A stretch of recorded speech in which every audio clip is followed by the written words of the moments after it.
दोस्तों, बिहार का विधानसभा चुनाव होने वाला है। उम्मीद जताई जा रही है कि छठ पूजा के बाद बिहार चुनाव कराए जा सकते हैं। इन सब के बीच नीतीश कुमार और प्रधानमंत्री मोदी के बीच की तकरार की चर्चाएं अभी से तेज हो गई हैं। इसके पीछे कारण यह है कि अगर बिहार में एनडीए गठबंधन यानी कि नीतीश कुमार और नरेंद्र मोदी के गठबंधन में तकरार आती है तो क्या नीतीश कुमार एक बार फिर पलटी मारेंगे? और अगर नीतीश कुमार पलटते हैं तो क्या नीतीश के पलटने से केंद्र में मोदी सरकार भी पलट जाएगी? ये तो हो गया पहला सवाल। अब दूसरा सवाल ये है दोस्तों कि अगर बिहार विधानसभा चुनाव में एनडीए की जीत होती है और इसमें बीजेपी को नीतीश की पार्टी जेडीयू से ज्यादा सीटें मिलती है तो फिर नीतीश कुमार के साथ बीजेपी का बर्ताव कैसा रहेगा और खुद नीतीश कुमार इस दर्द से उभरने के लिए क्या कदम उठाएंगे?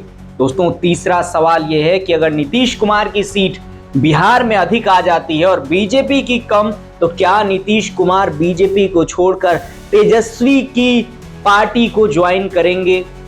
दोस्तों, हालांकि इन सब सवालों में एक चीज कॉमन है, वो ये कि अगर नीतीश कुमार किसी के भी पाले में जाते हैं या अपना पाला बदलते हैं तो इससे नुकसान बीजेपी को होगा, बिहार के साथ साथ केंद्र में भी। क्योंकि हम सब जानते हैं दोस्तों कि इस बार मोदी सरकार की प्रधानमंत्री की कुर्सी दो बैसाखियों पर टिकी हुई है। पहला चंद्रबाबू नायडू और दूसरा नीतीश कुमार, और इनमें से कोई भी एक डगमगाता है तो केंद्र की सरकार कभी भी पलट सकती है, यानी मोदी सरकार जा सकती है, विपक्ष की इंडिया गठबंधन की सरकार आ सकती है। तो आज के इस वीडियो में हम इसी चीज की जांच पड़ताल करेंगे और साथ में ये भी जानेंगे कि आखिर बिहार चुनाव का परिणाम केंद्र सरकार को कैसे प्रभावित करने जा रहा है। नमस्कार, आप देख रहे हैं दिलाल मीडिया और आपके साथ मैं अरुण चौरसिया। दोस्तों, बिहार में चुनावी पारा बिल्कुल हाई है। प्रधानमंत्री मोदी से लेकर राहुल गांधी, तेजस्वी यादव, नीतीश कुमार, प्रशांत किशोर, हर कोई बिहार को साधने के लिए एक के बाद एक रैलियां और यात्राएं निकाल रहे हैं। छठ पूजा के बाद चुनाव का बिगुल बजने की उम्मीद है और ये चुनाव सिर्फ बिहार की सत्ता नहीं बल्कि दिल्ली की कुर्सी को भी हिला सकता है। हाँ, नीतीश कुमार और मोदी के बीच तकरार की अफवाहें उड़ सकती हैं, जैसे कोई बड़ा तूफान आ सकता है या फिर आने वाला है। और अगर एनडीए गठबंधन में फूट पड़ी तो क्या पलटू राम नीतीश कुमार फिर से पलटी मारेंगे? और अगर वो पलट गए तो क्या मोदी सरकार की बैसाखियां टूट जाएंगी? आज हम इन सारे सवालों की गहराई में उतरेंगे और बताएंगे कि बिहार का नतीजा कैसे केंद्र को हिलाने वाला साबित हो सकता है। दोस्तों, पहले सवाल पर आते हैं। नीतीश कुमार और मोदी के बीच ये तकरार क्यों है? डाटा बताता है कि एनडीए में सब कुछ ठीक नहीं है। नीतीश की जेडीयू और बीजेपी के बीच सीट शेयरिंग पर खींचतान चल रही है और चिराग पासवान जैसे सहयोगी नीतीश पर तीखे हमले कर रहे हैं, कभी लॉ एंड ऑर्डर पर, कभी सीएम फेस पर। लेकिन मोदी ने नीतीश को एनडीए का सीएम फेस घोषित कर दिया है, जैसे कह रहे हो कि डबल इंजन सरकार के लिए नीतीश जरूरी हैं। फिर भी अगर तकरार बढ़ी तो नीतीश पलट सकते हैं। अफवाहें तो यही कह रही हैं कि आरजेडी के लालू यादव ने नीतीश के लिए दरवाजे खुले रखे हैं और नीतीश ने खुद कहा है कि वो आरजेडी के साथ जाना नहीं चाहते हैं। लेकिन अगर नीतीश पलटते हैं तो मोदी सरकार का क्या होगा? हालांकि हम सब जानते हैं कि मोदी की कुर्सी दो बैसाखियों पर टिकी है, टीडीपी के चंद्रबाबू नायडू और जेडीयू के नीतीश कुमार।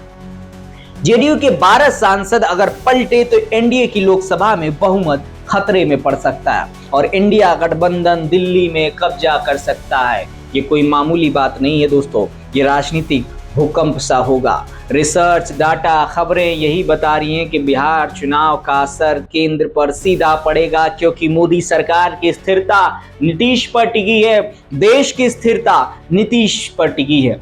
अब दूसरे सवाल पर आते हैं, वो ये कि अगर एनडीए में बीजेपी को जेडीयू से ज्यादा सीटें मिली तो नीतीश के साथ बीजेपी का बर्ताव कैसा होगा? दोस्तों, ये तो असली ड्रामा है, क्योंकि 2020 में एनडीए था लेकिन बीजेपी ने जेडीयू को कम सीटों पर रोक दिया था।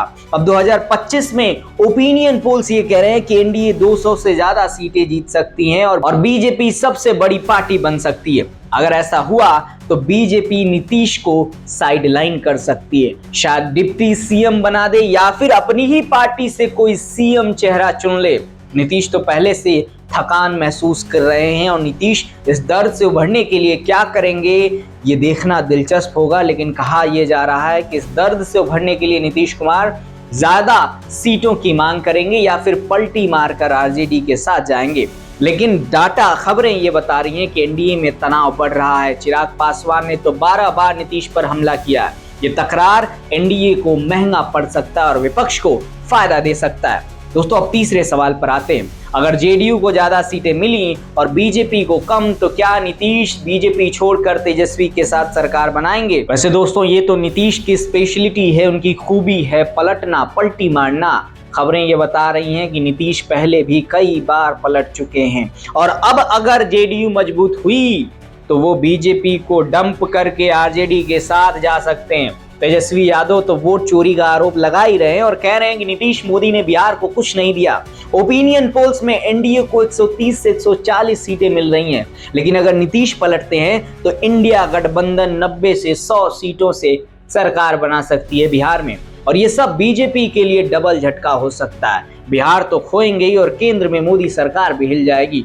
वहीं प्रशांत किशोर जो अपनी पार्टी जन सुराज के जरिए बिहार में भूचाल मचाए हुए हैं, विशेषज्ञों का मानना है, राजनीतिक विश्लेषकों का मानना है कि प्रशांत किशोर एनडीए को नुकसान पहुंचा सकते हैं, उनके वोटों को काट सकते हैं। दोस्तों, इन सब सवालों में एक बात कॉमन है, नीतीश का पलटना बीजेपी को डुबो सकता है।